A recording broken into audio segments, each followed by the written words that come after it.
va terminer avec la paire euro livre sterling et là la tendance est haussière. Oui, alors sur l'euro livre sterling, comme la livre sterling est en devise de contrepartie, on a un effet inversé.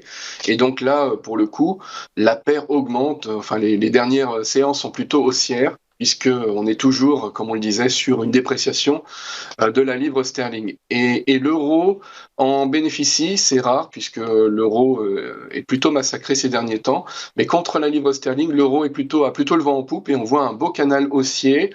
Et à la faveur de ce beau canal haussier, on voit bien que désormais les cours sont sur l'oblique haute de notre canal. Et donc, tout naturellement, on s'attend à ce qu'il y ait une petite pause, un petit ralentissement. Et désormais, puisque la Banque Centrale Européenne a rehaussé ses taux sur l'euro en début de mois. Là, c'est au tour, on l'a dit précédemment, de la Fed le 21 et de la BOE pour le 22 septembre. Et donc, à ce moment-là, c'est place au GBP et donc un retour vers des plus bas. Donc là, on est à 0,88, à peu près 0,87, 0,88. Et on devrait avoir une pression baissière sur la paire, donc ce qui veut dire une appréciation de la livre sterling pour un retour sur au moins 87, voire en dessous, 86, 85 serait envisageable sans trop de difficultés.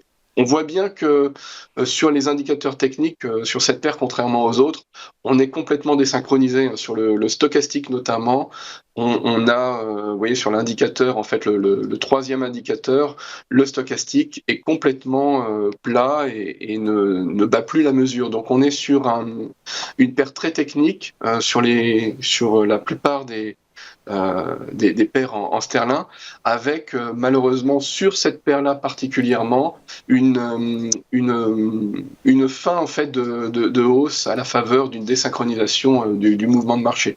Dit autrement, le stochastique ne veut plus dire grand-chose. Et à ce moment-là, on s'attend à ce que le marché se resynchronise et il devrait sur cette paire se resynchroniser à la baisse.